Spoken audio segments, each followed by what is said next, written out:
Welcome to guys, आप सभी का स्वागत है आपके और अपने यूट्यूब चैनल पे।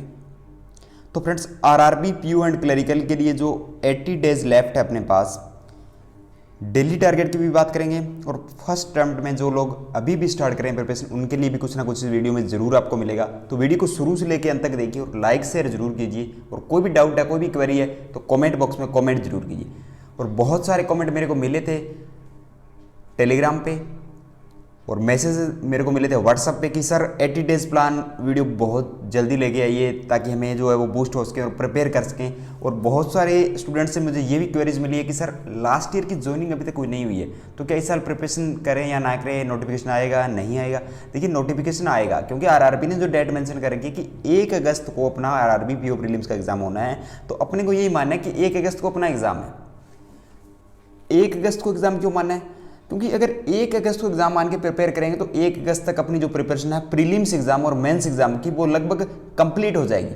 यानी प्रीलिम्स एग्जाम की तो 100% अपनी प्रिपरेशन 1 अगस्त तक कंप्लीट हो जाएगी और मेंस एग्जामिनेशन की जो प्रिपेयर है वो 70% अपनी कंप्लीट हो जाएगी। तो आपको 1 अगस्त टारगेट मान के ही प्रिपेयर करना है। जैसे ही एग्जाम आगे होता है, 1 महीने, 1.5 महीने, 2 महीने, जितना भी एग्जाम आगे होता है वो अपने को यूटिलाइज करना है मेंस की प्रिपरेशन के लिए। तो ये मत सोचिए कि एग्जाम आगे होगा तो बाद में प्रिपरेशन कर लेंगे, नोटिफिकेशन आएगा तब प्रिपरेशन कर लेंगे। ऐसा वेट नहीं करना अपने को। ऐसा करोगे तो फिर आप वो कहानी है लास्ट ईयर वाली कि सर हमारे इतने मार्क्स रहे, हमारे कम रहेंगे, मैथ्स में कम रहेंगे। तो ये चीज़ें अब है कि आप अच्छे से प्रिपेयर करो, जीरो से प्रिपेयर करो। तो चलिए वीडियो में आगे बात करते हैं अपने किस तरह से प्लान करना है अपने को। ये एक मोटिवेशन के तौर पे देखिए, never stop trying, never stop living, never give up, your day will come. तो ये बहुत अच्छी लाइन्स हैं, इनको आप बार बार रिपीट कीजिए और देखिए कि किस तरह से अपने भी ये दिन अपने भी आ सकते हैं कि अपने भी बैंक में बैठे हो, आरआरबी पीओ बन जाए। पर वो कहना इतना आसान है, करना आसान नहीं है। क्योंकि अगर बात की जाए एग्जाम की तो एसबीआई पीओ, आईबीपीएस पीओ, उन सभी से डिफिकल्ट एग्जाम है आरआरबी पीओ। ये आपको सच्चाई बता रहा हूं कि डिफिकल्ट एग्जाम है आरआरबी पीओ। डिफिकल्ट क्यों है? क्योंकि वहां पे इंग्लिश आती है। बहुत सारे स्टूडेंट की इंग्लिश बहुत अच्छी होती है, 30 आउट ऑफ 30 लेके जाते हैं इंग्लिश में स्टूडेंट, 30 में से 30 मार्क्स लेके आते हैं। पर यहाँ पे कुछ है नहीं इंग्लिश वगैरह। जिन स्टूडेंट की इंग्लिश बहुत अच्छी है और जो एसबीआई पीओ प्रीलिम्स एग्जाम पास किया, जिन लोगों ने एसबीआई पीओ मेंस भी पास किया होगा, वो लोग आरआरबी पीओ पास नहीं कर पाते, प्रीलिम्स का एग्जाम पास नहीं कर पाते। ये सच्चाई है क्योंकि उन लोगों की इंग्लिश अच्छी है और वो इंग्लिश के दम पे अपने एग्जाम निकाल लेते हैं। पर यहाँ पे क्या है, पूरा का पूरा मैथ और रीजनिंग पे डिपेंड है। पूरी की पूरी स्पीड और एक्यूरेसी है, पूरी की पूरी स्पीड और एक्यूरेसी पे डिपेंड है ये कहानी पूरी की पूरी आरआरबी की। तो अपनी स्पीड मेंटेन करनी है और एक्यूरेसी भी मेंटेन करनी है।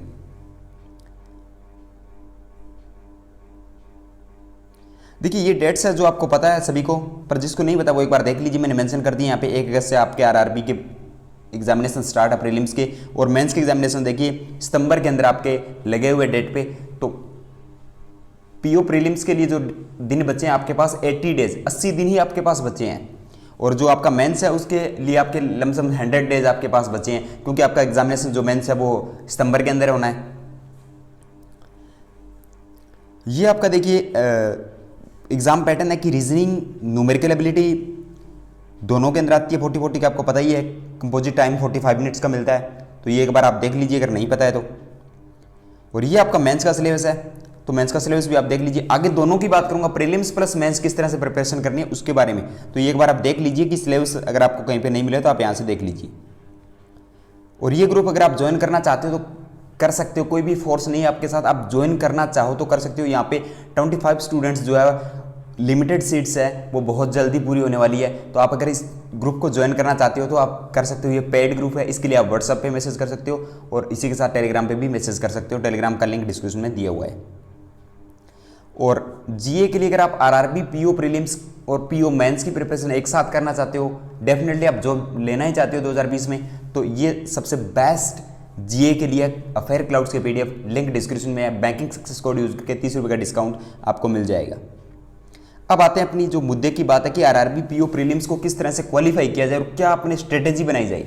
देखिए, क्वांट की अगर मैं बात करूं, क्वांट की बेसिकली अगर बात की जाए तो यही टॉपिक है, simplification, number series, quadratic equation, DI, arithmetic. यही टॉपिक है जो एग्जाम आपका आरआरबी पीओ प्रीलिम्स क्वालिफाई करवाएंगे क्वांट के अंदर। और यही है जो 25 से 30 नंबर आपके क्वांट के अंदर लेके देंगे आपको।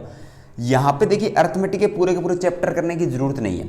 अगर आपको सिर्फ और सिर्फ प्रीलिम्स एग्जाम के बारे में बात कर रहा हूँ मैं, प्रीलिम्स एग्जाम आरआरबी पीओ का पास करना है, सारे अर्थमेटिक के चैप्टर मत करो आप प्रोबेबिलिटीज, मत करो आप जो भी मेंसुरेशन के टॉपिक्स है 2D 3D, आप सिर्फ और सिर्फ 5 या 4 टॉपिक सेलेक्ट कर लो जो आपको अच्छे से आते हैं और जो अच्छे से प्रिपरेशन करो। उसके अंदर कुछ भी ऐसा नहीं है कि हम एक क्वेश्चन छोड़ देंगे, 2 छोड़ देंगे, नहीं। वहां पे अगर उसके 2 क्वेश्चन आ रहे हैं, 1 आ रहा है, उसको डेफिनेटली चाहे कितना ही हाई आ रहा है, कितना ही मॉडरेट हाई लेवल आ रहा है, उसको अटेम्प्ट करना ही करना है। तो इससे 5 टॉपिक आप सिलेक्ट कर लीजिए जो डेफिनेटली एग्जाम के अंदर आते हैं। और ये सिलेक्ट कैसे करोगे आप अर्थमेटिक के 5 टॉपिक? कल एक मैं वीडियो लेके आ रहा हूँ प्रीवियस ईयर एग्जाम पेपर पूरा का पूरा सॉल्यूशन आपको मिलेगा यूट्यूब चैनल पे। तो उसके अंदर आप देखना कि कौन कौन से टॉपिक हर बार रिपीट होते हैं, टॉपिक वही टॉपिक है। आपको 5 टॉपिक्स के क्वेश्चंस जो है वो बेसिक से हाई लेवल तक सॉल्व करनी है और अपना एक डेली टारगेट के अंदर उनका शेड्यूल बनाना है। सिंप्लीफिकेशन के एटलीस्ट मैं बात करूं तो डेली पे आपके 25 से 30 क्वेश्चन आप डेली करो, 25 से 30 क्वेश्चन सिंप्लीफिकेशन के। देखिए फोर्स नहीं है, अगर आप ज़्यादा कर सकते हो ज़्यादा करो, मैं एक मिनिमम टारगेट दे रहा हूँ, एवरेज स्टूडेंट का टारगेट दे रहा हूँ 25 से 30 क्वेश्चन आप डेली करो सिंप्लीफिकेशन की। नंबर सीरीज आप 5 क्वेश्चन या 10 क्वेश्चन डेली करो। देखिए नंबर सीरीज के क्वेश्चन नहीं करने होते, नंबर सीरीज के पैटर्न पता लगाने होते हैं कि किस तरह का पैटर्न आ सकता है। वो पैटर्न आप पता लगाओ कि किस किस तरह के पैटर्न एग्जाम में देखने को मिलते हैं। वो कहाँ से लगेंगे? प्रीवियस ईयर एग्जाम पेपर, सिर्फ वही पैटर्न आते हैं। मॉक टेस्ट में जो आपको पैटर्न मिलते हैं वो बहुत हाई लेवल के पैटर्न्स मिलते हैं, वो एग्जाम में नहीं देखने को मिलते आपको। एग्जाम एकदम आपका 0 लेवल का आता है, एकदम इजी एग्जाम आता है। पर दिक्कत क्या होती है एग्जाम के अंदर? स्पीड और एक्यूरेसी चाहिए, वो अपने पास नहीं होती, अपने हाई लेवल्स पे लगे रहते हैं। तो वो चीज़ आप मेंटेन करो। क्वाड्रेटिक इक्वेशन बहुत ईजी क्वेश्चन आते हैं, 2.5 मिनट के अंदर 5 मार्क्स आपके। DI की बात करूँ, इतने ईजी आते हैं प्रीलिम्स में DI, इतने इजी DI आते हैं कि आपके जो है 10 से 15 मार्क्स है वो 7 या 8 मिनट के अंदर कंप्लीट हो जाते हैं। अब अर्थमेटिक मैंने बता दी कि 5 टॉपिक सेलेक्ट कर लीजिए, 5 ही टॉपिक। अगर अर्थमेटिक 5 टॉपिक सेलेक्ट कर रहे हैं तो ऊपर वाले जितने अर्थमेटिक को छोड़ के simplification, number series, quadratic equation, DI, यहाँ पे कोई भी क्वेश्चन नहीं छूटना चाहिए। 1-2 क्वेश्चन छूट जाए अलग बात है, पर डेफिनेटली ये अपने को करना है कि यहाँ पे ज़्यादा से ज़्यादा मैक्सिमम क्वेश्चन अटेम्प्ट करें अपने, तभी अपने इस चीज़ को कर पाएंगे। अगर वहाँ पे अपने क्वेश्चन रह रहे हैं, अपने सिंप्लीफिकेशन में क्वेश्चन नहीं कर पा रहे, गलत क्वेश्चन कर रहे हैं सिंप्लीफिकेशन के अंदर, बोर्ड मार्क्स का रूल नहीं लगाना आ रहा अपने को, तो फिर अपने को अर्थमेटिक करना पड़ेगा। यानी मैथ्स के अंदर अगर बात करूँ तो 25 नंबर से ऊपर मार्क्स आपको लेके आने पड़ेंगे अगर आप आरआरबी पीओ प्रीलिम्स का एग्जाम पास करना चाहते हो। लास्ट ईयर की कट ऑफ्स आप देखो, आरआरबी क्लरिकल की बात करूँ तो लास्ट ईयर की कट ऑफ 78, 80 में से 78 कट ऑफ, वहाँ पे 38 अटैम्प्ट आपको क्वांट के अंदर करने होंगे। 38 अटैम्प्ट का मतलब है आपको सभी क्वेश्चन करने, कोई भी क्वेश्चन छोड़ने का मतलब नहीं है वहाँ पे। तो अब आप देख सकते हो कितना टफ एग्जाम है। इतनी कट ऑफ एसबीए में नहीं जाती, एसबीए में कट ऑफ जाती है 71, 100 में से 71 जाती है। आईबीपीएस पीओ में लमसम 60 के राउंड जाती है, आईबीपीएस क्लरिकल में यही जाती है कट ऑफ 70 से 75 के राउंड, पर 80 में से 78 आरआरबी क्लरिकल के अंदर कट ऑफ। तो टफ एग्जाम कौन सा हुआ आपका? RRB clerical. रीजनिंग की बात की जाए, puzzle and sitting arrangement daily आपको बनाने हैं, जितने भी बना सकते हो, 10, 5, 4, एटलीस्ट 5 आप पजल एंड सिटिंग अरेंजमेंट तो डेली बनाओ। 5 पजल और 5 सिटिंग अरेंजमेंट प्री वाले बनाओ, इजी लेवल वाले, हाई लेवल मत बनाओ। चाहे 5 पजल और 5 सिटिंग अरेंजमेंट इजी वाले। इसके बाद सिलोजिज्म के न्यू टाइप के क्वेश्चन, ओनली व्यू का वीडियो अपलोड है ऑलरेडी चैनल पे, एकदम फुली डिस्कशन से समझाया गया है, एक एक डाउट क्लियर किया गया वीडियो के अंदर, एक बार जरूर देखिए। Valid relation, direction, inequality, coding decoding, इतना कर लो। रीजनिंग के अंदर प्रीलिम्स एग्जाम में 40 आउट ऑफ 40 आएंगे आपके, 40 आउट ऑफ 40 आएंगे, इतना अगर कर लो। अब इतना करना कैसे है? पजल्स जो आपकी बननी चाहिए 2 से 2.5 मिनट के अंदर, यहाँ पे पजल में आपको लग रहे हैं 8-8 मिनट, फिर 40 आउट ऑफ 40 कहाँ से आएंगे? तो ये चीज़ें आप इंप्रूवमेंट करो। टॉपिक यही रहने हैं, इनसे बाहर आपका प्रीलिम्स का एग्जाम नहीं आएगा। डेफिनेटली मैं आज गारंटी दे रहा हूँ कि इनसे बाहर प्रीलिम्स का एग्जाम नहीं आएगा। चाहे आप कहीं पे भी चले जाओ पढ़ने के लिए, इनसे बाहर कोई नहीं पढ़ाएगा आपको। यही चीज़ें पढ़ानी है आपको और यही चीज़ें आनी है। इन्हीं चीज़ें पे आपको, आप ही को वर्क करना है और हम ही इन्हीं चीज़ों पर आपको वर्क करवाएंगे और आईबीपीएस यही चीज़ें आपको एग्जाम के अंदर दे देगा। अब देगा कैसे कि यहाँ पे अर्थमेटिक का प्रॉफिट एंड लॉस का क्वेश्चन था, उसने घुमा के क्वेश्चन दे दिया। आपने ट्रिक से किया था, उसने घुमा के दे दिया। अगर बेसिक आता है, कॉन्सेप्ट क्लियर है तो आप कर पाओगे। सीधा शॉर्टकट ट्रिक लगा रहे हो तो क्वेश्चन नहीं होगा। शॉर्टकट ट्रिक कब आती है? जब आपका कॉन्सेप्ट पूरा क्लियर हो, आप टॉपिक को पूरा कॉन्सेप्ट से कर सकते हो, तब आप शॉर्टकट जो ट्रिक्स होते हैं उनका यूज कीजिए। कि मैं टाइम बचाऊं, उस लिए होती है शॉर्टकट ट्रिक्स। आप क्या सोचते हो कि पूरा टॉपिक ही शॉर्टकट पे चला जाए, कॉन्सेप्ट तो सीखना ही नहीं है, तो ये ऐसे नहीं होता। आपको कॉन्सेप्ट्स बिल्ड करने पड़ेंगे अपने। अगर डेफिनेटली सिलेक्शन चाहिए, क्योंकि आपको पता है कि आईटी कंपनियों में बहुत सारे जो अभी लॉकडाउन के दौरान और कोरोना वायरस के कारण बहुत सारे लोग बेरोजगार हुए हैं, तो वो लोग कहाँ पे जाएंगे? वो लोग बैंकिंग सेक्टर की तरफ आ रहे हैं। उनको पता है कि बैंकिंग सेक्टर में वैकेंसीज आएगी तो बहुत सारा कंपटीशन होगा, तो जॉब लेनी है 2020 के अंदर, जॉब लेके सिक्योर हो जाओ जल्दी से। तो ये बहुत अच्छा मौका है, आगे आने वाले टाइम में बहुत ज़्यादा कंपटीशन होगा बैंकिंग एंड इंश्योरेंस सेक्टर पे। तो ये आपका टारगेट होना चाहिए कि यहाँ पे अब मैं नहीं कह रहा कि आप सिंपली 15 करो 20 करो, वो आप पे डिपेंड है कि आप कितने करते हो, पर करनी जरूर है डेली। इसके अलावा टेबल्स, स्क्वायर और क्यूब ये इंपॉर्टेंट है। अगर ये चीज़ें बेसिक आपकी मजबूत नहीं है ना, तो इन चीज़ों का करने का कोई फायदा नहीं।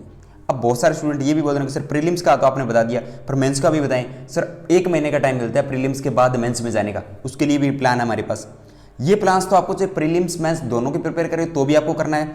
और एटलीस्ट मैं बोल रहा हूँ आपको 1 महीने के अंदर 20 मॉक टेस्ट लगाओ। 1 महीने के अंदर 20 मॉक टेस्ट एटलीस्ट लगाओ आप आरआरबी के, चाहे क्लरिकल के लगाओ चाहे पीओ के लगाओ, 20 मॉक टेस्ट, और उनका फुली एनालिसिस करो कि ये क्वेश्चन मेरा गलत हुआ, गलत क्यों हुआ, इतना टाइम कैसे लगा मेरे को इसमें, इसको मैं किस तरह से और कर सकता था, अगर ये पजल मेरी सही हुई तो इसमें टाइम कितना लगा, पजल तो मेरी सही हुई, मार्क्स मेरे को दे दिया, एक्यूरेसी थी मेरी, पर टाइम कितना लगा वो देखो ना। अगर आप 15 मिनट लगा के पजल बना रहे हो, 5 मार्क्स आपको मिल रहे हैं, उसका क्या फायदा है फिर? उसकी आप देखो ना कि एक्यूरेसी ठीक है मेरी, अब मेरे को स्पीड पे वर्क करना है, तो पहले एक्यूरेसी पे वर्क कीजिए फिर स्पीड पे वर्क कीजिए। एक्यूरेसी पे वर्क करोगे तो आपका जो गलत होने के चांसेस है वो बहुत कम हो जाएंगे, और आप एक्यूरेसी से जितने मार्क्स लेके आओगे। लास्ट ईयर की बात है, एक स्टूडेंट के 42 अटेम्प्ट थे और उसको मार्क्स मिले थे 53 के राउंड, 42 अटेम्प्ट पे 53 मार्क्स, सिर्फ और सिर्फ एक्यूरेसी, उसका एक्यूरेसी से किया हुआ था तो उसको इतने मार्क्स मिल गए। तो ये मत देखिए कि अटेम्प्ट्स कितने हो रहे हैं, ये देखिए एक्यूरेसी कितनी है और स्पीड आपकी कितनी है। स्पीड से करोगे तभी होगा, क्योंकि यहाँ पे टाइम का कोई यूटिलाइजेशन नहीं है।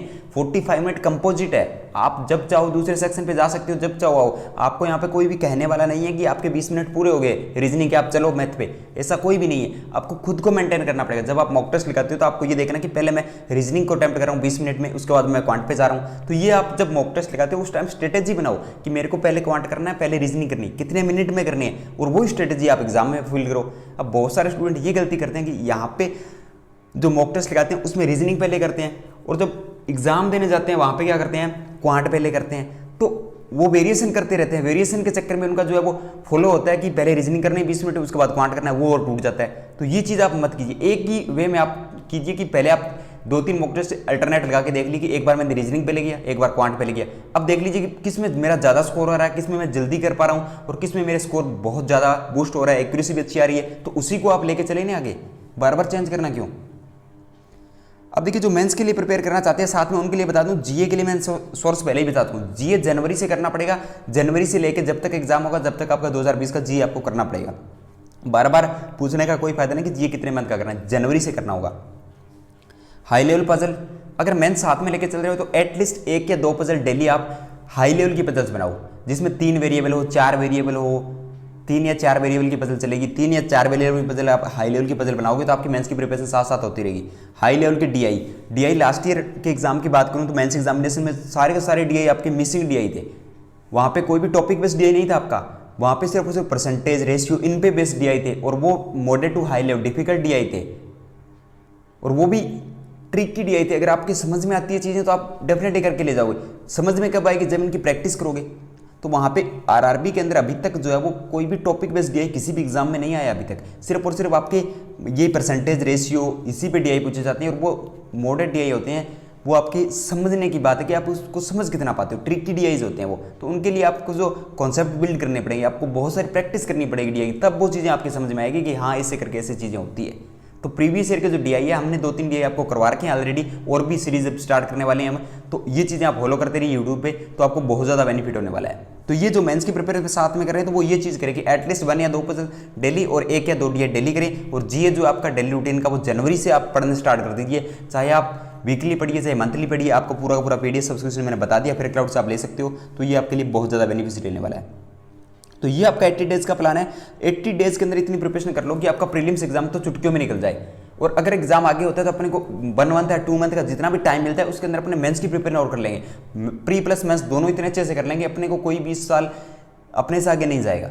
इतनी प्रिपरेशन अपनी हो जाएगी अगर ये स्ट्रेटेजी आप फॉलो करोगे। ये आपको एटलीस्ट करना पड़ेगा। ये नहीं है कि अब बहुत सारे स्टूडेंट के कमेंट आ रहे हैं कि सर इस तरह से करके जो लास्ट ईयर की वैकेंसीज है उनकी अभी तक ज्वाइनिंग नहीं हुई है, तो हम क्या चीज़ें करें, क्या हमारा एग्जामिनेशन होगा, नोटिफिकेशन आएगा।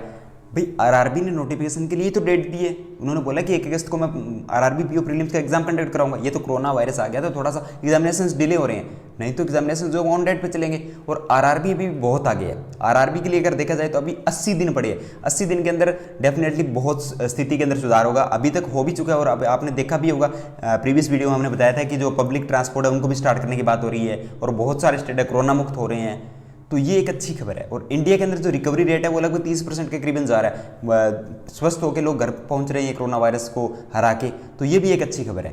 तो आप घर पे रह के अपनी प्रिपरेशन को बूस्ट कीजिए और बार बार ये चीज़ें मत कीजिए। कमेंट्स वगैरह मैं देख रहा हूँ बार बार कि स्टूडेंट प्रिपरेशन नहीं हो पा रही है सर, लोग बोल रहे हैं कि वैकेंसीज नहीं आएगी, IBPS का कैलेंडर कैंसिल हो जाएगा, ऐसे रूमर्स पे आप भी मत कीजिए। नोटिफिकेशन आएगा, डेट सबकी आएगी और बहुत जल्द आपको सब चीज़ें देखने को मिलेगी। तो प्रिपरेशन करते रहिए। कोई भी डाउट, कोई भी क्वेरी हो, आरआरबी से संबंधित, SBI से संबंधित, बैंक एग्जाम से संबंधित कोई भी क्वेरी हो, आप टेलीग्राम पे पूछ सकते हो, यहाँ पे कमेंट कर सकते हो, आपका रिप्लाई किया जाएगा, व्हाट्सएप पे कर सकते हो। तो ये सारी चीज़ें आपके लिए अवेलेबल है। तो यूट्यूब चैनल को सब्सक्राइब करके बेल आइकन वाला बटन दबाइए। थैंक यू दोस्तों, हैव ए नाइस डे।